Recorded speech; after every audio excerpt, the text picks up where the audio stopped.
Hello students, Tally Prime के आज के क्लास का जो हमारा टॉपिक है वो है स्टैंडर्ड रेट सेट करना। स्टैंडर्ड रेट यानी कि आपको प्री डिफाइंड रेट भी कह सकते हैं, ठीक है, पहले से डिफाइंड है।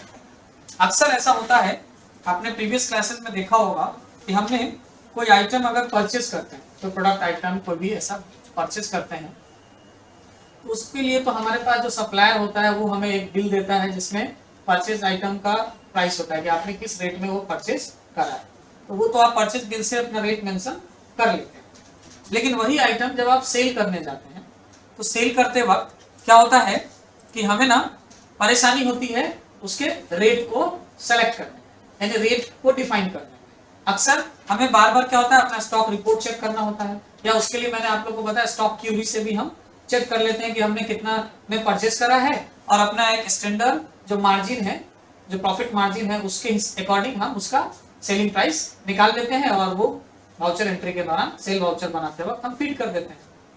लेकिन एक आइटम हो तो ये चलता है, अब हमें एक ही बिल में हमारे पास बहुत सारे आइटम्स एंट्री करने हो, अब बार बार हम जाके और परचेज बिल देखे या बार बार जाके हम स्टॉक क्यूरी करें और उसके बाद उसका रेट डिफाइन करें, तो कभी कभार ऐसा हो सकता है कि गलती से रेट परचेज प्राइस से भी कम हो जाए सेलिंग प्राइस का। ऐसा मिस्टेक्स हो सकता है कि हमें खरीदा होगा 100 रुपए का कोई आइटम, तो कॉस्ट प्राइस 100 रुपए होगा और उसको हम सेल 80 रुपीज में ही कर दे रहे होंगे। ऐसा हो सकता है, या फिर हम किसी किसी का प्रॉफिट मार्जिन 10% के बजाय 100% ले ले रहे हैं, और जो बेचना चाहिए था जो है 100 रुपए का सामान 120 में, उसके लिए हमने उसका बना दिया 200 रुपए सेल प्राइस।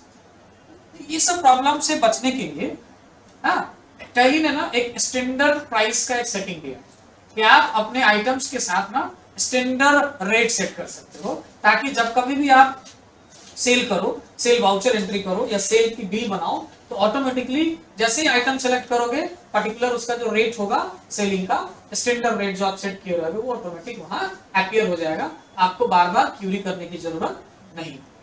ये सेम चीज आप परचेज के साथ भी कर सकते हो, लेकिन परचेज में क्या होता है ना कि हम ये सेट रेट नहीं कर सकते, क्योंकि जरूरी नहीं है कि आज जिस रेट पे हमने कोई सामान परचेज करा है सप्लायर से, कल को उसका रेट वही मिलेगा। हाँ, अगर हमें सामने वाले सप्लायर से ये परमिशन है, ये एग्रीमेंट है, क्या भाई जो आप आइटम अभी इस रेट से ले रहे हो ना, अगले 6 महीने तक इसी रेट में आपको मिलेगा, तो हम वहां स्टैंडर्ड रेट परचेज का भी सेट कर सकते हैं कि हाँ, ताकि आगे चल के कोई स्टाफ ऐसा ना हो कि झूठ बोल दे कि सर इस बार परचेज जो है वो तो 10 के बजाय 15 रुपए दिया, ये आइटम का रेट 15 रुपए लगाया है ना, जबकि वहां पे रेट सेट है कि आपको हम 10 रुपए ही देंगे। ये सब चीजें तो देखिए कैसे करता है ये काम स्टैंडर्ड रेट का। अब जैसे हम यहाँ रेट जो है ना वो पर्टिकुलर पीरियड बाय पीरियड ले सकते हैं। जैसे हमारा 1 अप्रैल से तो स्टार्ट होता है हमारा फाइनेंशियल ईयर, सपोज 1 अप्रैल 2021 से। अब हम चाहे तो 1 अप्रैल से लेके और 31 जुलाई तक के लिए एक रेट हम रख सकते हैं सेट, इतने सेट रेट के लिए ये एक रेट रहेगा। फिर 31 जुलाई के बाद 1 अगस्त से लेके और मान लो 30 अक्टूबर तक, 31 अक्टूबर तक कुछ और रेट रहेगा। फिर नवंबर से जनवरी तक का कोई और रेट, और फरवरी से मार्च का कोई और रेट। ऐसे 2-2 महीने पे अगर चेंज होना है तो हम पहले ही सेट कर लेंगे कि पहले 2 महीने ये रेट रहेगा, अगले 2 महीने ये, फिर उसके अगले 2 महीने में ये रहेगा। या आपको एक ही रेट रखना है परमानेंट, तो हम इफेक्टिव डेट में क्या लेंगे, फ्रॉम 1 अप्रैल, मतलब 1 अप्रैल से लेके और जब तक फाइनेंशियल ईयर चल रहा है, जब तक रेट चेंज नहीं हो रहा है तब तक यही रेट रहेगा। ऐसा आप सेट कर सकते हो। अब ये रेट सेट करने के लिए सबसे पहले क्या करना होता है, तो सबसे पहले ना हम लोग चलेंगे टैली, गेटवे ऑफ टैली पे, क्रिएट ऑप्शन में जाएंगे, या हमने ऑलरेडी बहुत सारा आइटम क्रिएट कर रखा है ना, तो हम लोग अल्टर ऑप्शन में चलते हैं। ये आप क्रिएट के साथ भी, क्रिएट में जाके भी स्टॉक आइटम क्रिएशन में सेम ऐसे ही करेंगे। स्टॉक आइटम में आते हैं और एक कोई आइटम ले लीजिए जैसे क्लिनिक प्लस, ठीक है। अब यहाँ पे क्या कीजिए, F12 की प्रेस करेंगे आप, स्टॉक आइटम क्रिएशन स्क्रीन या अल्टरेशन स्क्रीन ओपन करके, और हम लोग क्या करेंगे, F12 की प्रेस करेंगे, कॉन्फ़िगरेशन। उसके बाद हम लोग यहाँ पे ना आपको एक ऑप्शन मिलेगा, देखिए नीचे चलते हैं, ये रहा, provide standard buying and selling rates, मतलब आप परचेज के लिए भी और सेल के लिए भी, दोनों के लिए कर सकते हैं यहाँ से। इसे आपको कर लेना है यस और देन सेव कर लीजिए कंट्रोल ए प्रेस करके। और अब आप जब ये आइटम में जाएंगे तो आपको यहाँ देखिए ऑल्टर स्टैंडर्ड रेट्स का ऑप्शन आ गया, यहाँ पे इसे हम यस करेंगे। और अब देखिए यहाँ पे क्या है, एक साइड लेफ्ट साइड में स्टैंडर्ड कॉस्ट है यानी बाइंग का सेट कर सकते हो आप स्टैंडर्ड प्राइस, और इधर राइट साइड में क्या है, स्टैंडर्ड सेलिंग प्राइस यानी कि उसका सेलिंग प्राइस, बेचने का प्राइस हम सेट कर सकते हैं। तो अगर मान लेते हैं कि हमें कॉस्ट प्राइस नहीं रखना, सेट नहीं करना, वो पता नहीं चेंज होता रहता है हमेशा, तो हम इसको स्किप करेंगे, एंटर की प्रेस करके हम चले जाएंगे कहाँ, स्टैंडर्ड सेलिंग प्राइस वाले साइड में। अब मुझे ना 1 अप्रैल से कोई रेट अलग रखना है, तो 1 अप्रैल एप्लीकेबल फ्रॉम में ले लेंगे, 1 अप्रैल रेट में डाल देंगे। जैसे मुझे ना इसका रेट रखना है 60 रुपीज का 1 अप्रैल से, तो 60 रुपीज पर बोतल हो गया, एंटर करेंगे।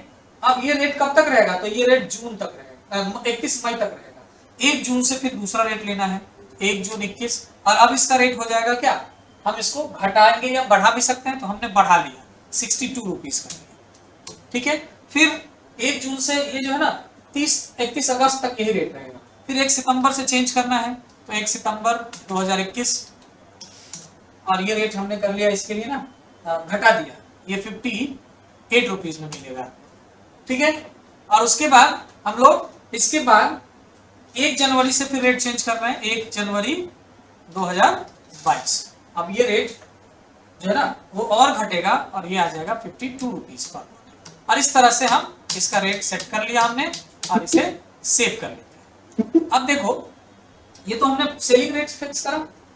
अब देखिए वाउचर एंट्री में चलते हैं, F8 की प्रेस करेंगे, cell voucher, invoice number skip करते हैं, कैश नहीं बेचना है, कैश सेल करो, स्किप करो, सेल अकाउंट। कितना डेट है वहां पे, 1 अगस्त 2021। हमने पहला रेट 31 मई तक का सेट करा है, दूसरा 31 अगस्त तक का, और तीसरा सितंबर से लेके अक्टूबर नवंबर तक है ना। तो अगस्त तक का हमने जो रेट सेट करा है, देखो क्लिनिक प्लस हमने जैसे ही लिया, कहाँ पे है ये, तो ये चलो पटना सिटी 5 बोतल, देखो 62 रुपीज आ गया अपने आप। अब हम लोग बाहर स्किप कर जाते हैं, यहाँ से F2 की प्रेस करते हैं और इसका ले लेते हैं डेट 2 सितंबर का, क्लिनिक प्लस। अब ये चेंज नहीं होगा, बाहर जाना पड़ेगा, टैली है ना, अपडेट तुरंत नहीं होगा। बाहर जाइए, वापस से आइए वाउचर एंट्री स्क्रीन में, 2 सितंबर का वाउचर डेट हमने कर लिया है, देखो 2 सितंबर का वाउचर डेट है ना, और हमने 2 सितंबर में तो डेट और कम कर दिया था, क्लिनिक प्लस कोई भी गोडाउन से ले सकते हैं हम लोग, सॉरी कंकर बार 2 पीस, 58 रुपीज वाला आ गया। अब ये कब तक के लिए था, जनवरी तक, दिसंबर 31 तक के लिए, तो 31 दिसंबर तक यही रेट आएगा। लेकिन जैसे ही हम लोग वाउचर एंट्री में गए F2 और 2 जनवरी कर दिया हमने यहाँ पे, और अब हम लोग कैश में बेचेंगे इसको,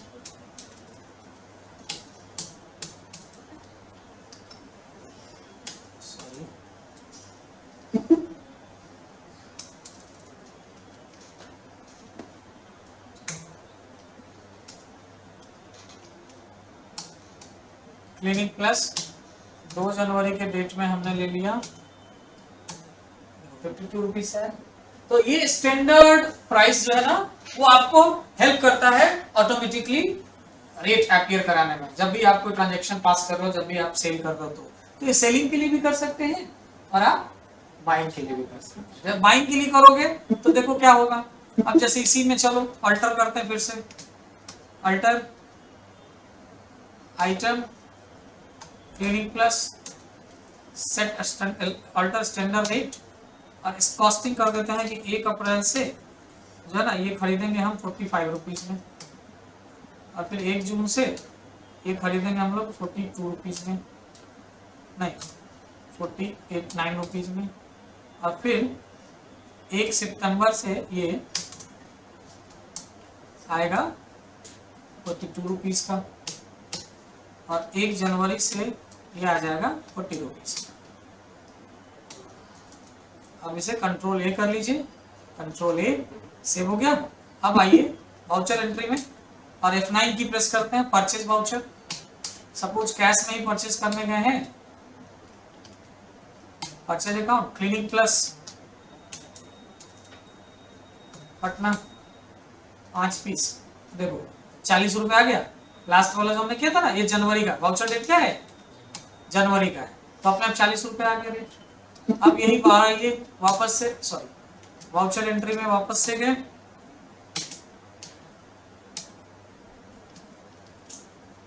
परचेज क्लिनिक प्लस, और अभी पहले हम डेट चेंज करेंगे। स्किप कीजिए, F2 की प्रेस कीजिए और ये करिए आप क्या 1 सितंबर का डेट। देखो 1 सितंबर से 42 रुपीज आ गए।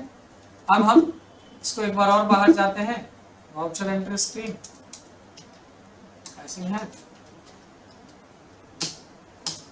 क्लिनिक प्लस 5 पीस, देखो 42 रुपए से आ गया। क्यों, डेट तो वही रह गया था गलती से, सॉरी। वापस चलिए, वाउचर एंट्री F2 दबाइए और इसको डेट कर दीजिए 1 मई का। और अब कैश इन हैंड स्किप करेंगे, परचेज अकाउंट क्लिनिक प्लस, देखो 45 रुपए का रेट से आया। तो ये आप स्टैंडर्ड बाइंग और सेलिंग दोनों के लिए सेट कर सकते हैं। जनरली हम लोग ज्यादातर इस स्टैंडर्ड रेट फीचर का यूज टेली प्राइम में ना सेलिंग प्राइस सेट करने के लिए करते हैं, स्टैंडर्ड सेलिंग प्राइस। अब मैंने आपको बताया कि वो कभी किसी एक इतने से इतने डेट तक का कर सकते हैं। आप चाहें कि एक ही डेट रखना है तो एप्लीकेबल फ्रॉम 1/4 अपना फाइनेंशियल ईयर का स्टार्टिंग डेट लीजिए और उसका एक रेट डाल के और छोड़ दीजिए। वो जब तक आपका आगे चलता रहे, जब तक आप उसमें चेंजेस नहीं करेंगे तब तक वो सेम रेट से आपका प्राइस दिखाता रहेगा। ठीक है, अब आपको उसको चेंज करने की जरूरत होगी जब, तो आप चेंज कर लीजिए। ओके, तो ये कैसे करना था प्रोसेस, तो सबसे पहले आपको जाना है वाउचर एंट्री स्क्रीन पे, सॉरी क्रिएट ऑप्शन में जाके स्टॉक आइटम क्रिएशन या स्टॉक आइटम अल्टरेशन में जाना है, F12 की प्रेस करना है और सबसे पहले हमें सेट कर लेना है क्या, ये अलाउ ये provide standard buying and selling rate, इसे यस कर लेना है।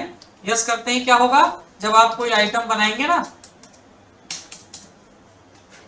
जब भी कोई आइटम बनाएंगे आप, आइटम यहां से ले लीजिए क्या, कुछ भी अंडर प्राइमरी, ये यूनिट आप बस एक ले लीजिएगा, यूनिट नहीं लीजिएगा तो वो नहीं आएगा ना कि कैसे मेजर करना है। और देन उसके बाद यहाँ पे आएगा ये थर्ड ऑप्शन आ रहा है, ये सारे ऑप्शंस भी आप हटा सकते हैं, F12 की प्रेस कीजिए और यहाँ से देखो बैच प्रोसेस नो कर लो, उसके बाद ये BOM नो कर दो, ये स्टॉक बिहेवियर नो कर दो, अब सेव कर दो। बस एक आएगा क्या स्टैंडर्ड रेट और इसे यस करोगे। अब आपका कॉस्टिंग प्राइस अगर सेट करना है तो standard cost buying price set कर लीजिए और इधर आके आप सेलिंग प्राइस सेट कर लीजिए, देन सेव कर लीजिए कंट्रोल ए प्रेस करके। और उसके बाद जैसे ही आप वाउचर एंट्री करोगे आपको आपका ये जो स्टैंडर्ड रेट है वो ऑटोमेटिकली टैली के अंदर वाउचर में एप्लाई हो जाएगा। ओके, तो ये था आज का क्लास हमारा स्टैंडर्ड रेट बाइंग और सेलिंग के लिए कैसे सेट करें टैली प्राइम में, और अपने जो टैली प्राइम का जो ट्रांजैक्शन रिकॉर्डिंग का जो स्पीड है ना वो और ज्यादा हम क्या कर सकते हैं, इसे फास्ट कर सकते हैं, टाइम सेविंग कर सकते हैं और रेट में गड़बड़ होने से भी बचाया जा सकता है। ओके देन कीप प्रैक्टिस, मिलते हैं नेक्स्ट क्लास में। Thank you.